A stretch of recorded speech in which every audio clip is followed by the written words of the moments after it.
This is the part two here of Sessions. Let's see what they have to say.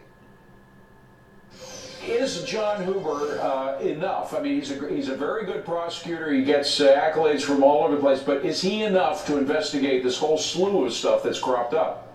Well, we hope so, but we don't know for sure. And that, coupled with the fact that we really think this should be an investigation outside of the Department of Justice altogether, is why we continue to call for a special counsel.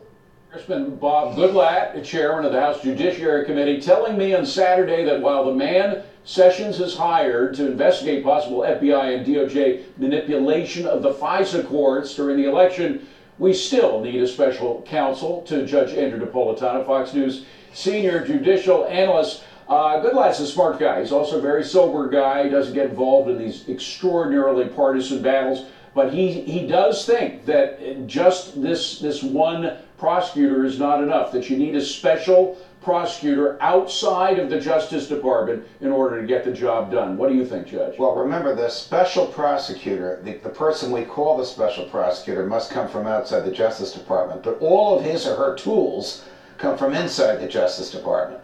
So when Jeff Sessions said, John Huber is my guy, he meant one of two things. He meant either that Mr. Huber is going to move to Washington, D.C., where he'll be assigned a half dozen federal prosecutors. He's now in Utah, isn't he? Right, and a dozen or two FBI agents, and they'll convene a grand jury and start gathering evidence and presenting it to the grand jury and getting subpoenas from the grand jury, or he's going to do it remotely from Utah.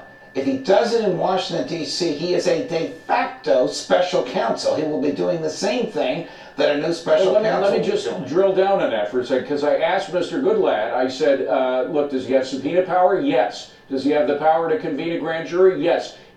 In what way, then, is he different? Why would you need a special counsel if this guy, John Huber, can do exactly the same thing? With respect to Congressman Goodlatte, if John Huber stays in Utah and does his work in Utah, he cannot summon a grand jury, and he cannot get subpoena power from the grand jury, because a grand jury in Utah cannot have jurisdiction over FBI agents and NSA agents and their records in Washington, D.C. Well, is it a simple matter of moving to Washington, D.C. then? Yes, and then he becomes a special counsel. He does the same thing that the special counsel does. What I'm suggesting here is that Jeff Sessions is playing word games on the public and on the Congress by appointing this fellow. He may be a great prosecutor for all we know, from Utah, because he can't do his work. He was appointed by President Obama, but he was also appointed by President Trump, so he's got it for both Republicans and Democrats. But here's Mr. Goodlatte's point, because I interviewed him for a long time, and he was clear that he believes there is an entrenched bureaucracy. And part of the problem with this whole thing that happened with McCabe and Peter Strzok and Bruce Orr as the Department of Justice, all working together to try to manipulate the FISA court to keep Donald Trump out of the White House, that the entrenched bureaucracy was the problem, and you need somebody outside of that entrenched bureaucracy in order to investigate properly. That's why Jeff Sessions was appointing somebody who's in Utah to this position. Well, Jeff Sessions, who is a lawyer because he's the Attorney General, must know that a grand jury in Utah is toothless with respect to acquiring evidence from FBI agents and the Justice Department in Washington, D.C. The grand jury has to sit where the documents and the witnesses are.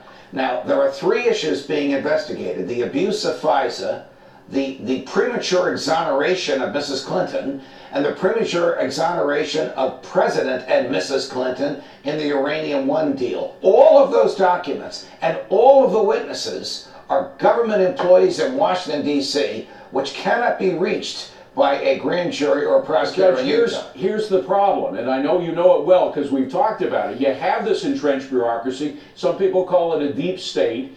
Yes. That you're going to have to draw on in order to work with you if you're a special prosecutor. Is there a way to avoid that? I mean, Sessions believes that perhaps the way to avoid it is by having somebody outside of the Beltway to do the work, and you mentioned some of the problems there, but how do you do that? How do you get an independent prosecutor who's not going to be swayed by these forces inside the Beltway? You bring John Huber to Washington, D.C., you have him find a dozen or so federal prosecutors who have no connection with the people they're investigating. You have them pick a dozen or two FBI agents who have no connection with the people being investigated. You summon a grand jury, and you're off to the races. Yeah, and then finally, something close to your heart. You also, simultaneous to all of this stuff, you reformed the FISA system, because what we all know now is it became far too easy to spy on Americans as a result of our FISA court. Did you notice that none of these abuses came out until after Congress voted to extend FISA? How many members of Congress sat on this? What do you think? Right, a lot. I mean, the bottom line, though, is are we... I'm interrupting here. Why would Congress stop and allow all this? We're going back to those IT workers, Imran Awan. Their members in Congress are compromised from the Awan brothers. They had all the info on their computers, right? You see what I'm saying? Where they're saying, why would Congress go and allow the FISA abuse to take place? Because the Awan brothers, that's what it is.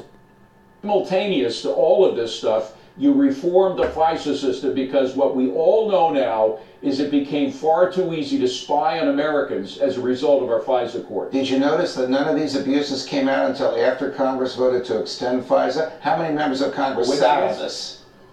What do you think? Right, a lot. I mean, the bottom line, though, is are we going to have a revision of the FISA court system in order to prevent anything like this happening again? We're going to have other presidential elections, and chances are somebody else may try to use or manipulate the FISA system in order to spy on their political opponent. You know, David, I could not agree with you more, but I am not naive. I don't expect a revision of FISA, because the Justice Department or the Congress does not regulate FISA. FISA regulates them. Well, although I'm saying I'm not a fan of Napolitano, but when you go with the law, he knows what he's saying. In other words, from another state, you don't have jurisdiction to pull files and call a grand jury and all of that in another state. You don't have access to that information unless you're in Washington. The only problem I see is when they're saying, when Napolitano was saying to appoint people that are not entrenched in the, quote, deep state, people that don't, how many are there in Washington? I doubt there are a lot of people that are not entrenched with these other people. So how could you have a fair trial? You know what I'm saying? But with Q saying that this is a good deal with Uber, that Uber can go into any state and call upon this information, I'm going with the facts. Jeff Sessions is an attorney. He would know that what Napolitano said. He would know that you cannot get this information from this. You know what I'm saying? Right here, where he's saying, where is he saying it here? That he doesn't have the jurisdiction.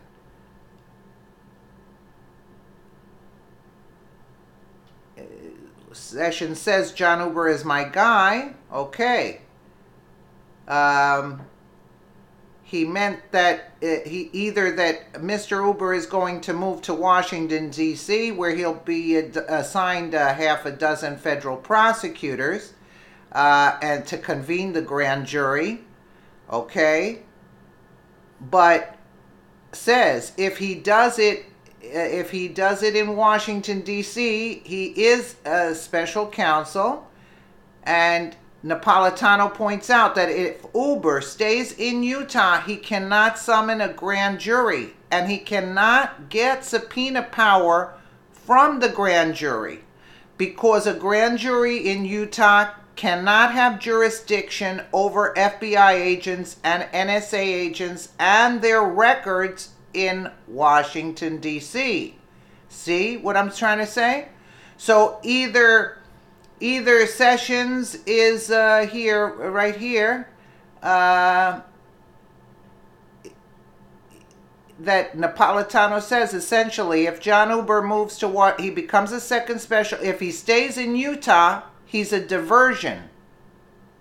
Do you see? That's why when Q is saying that this Uber guy is good and Sessions is good, yeah, but the laws are the laws. He doesn't have jurisdiction from Utah to get this information. You see what I'm saying? So it just totally annihilates everything. I don't know. You guys let me know what you guys think in the comments below. And again, thank you so much for watching.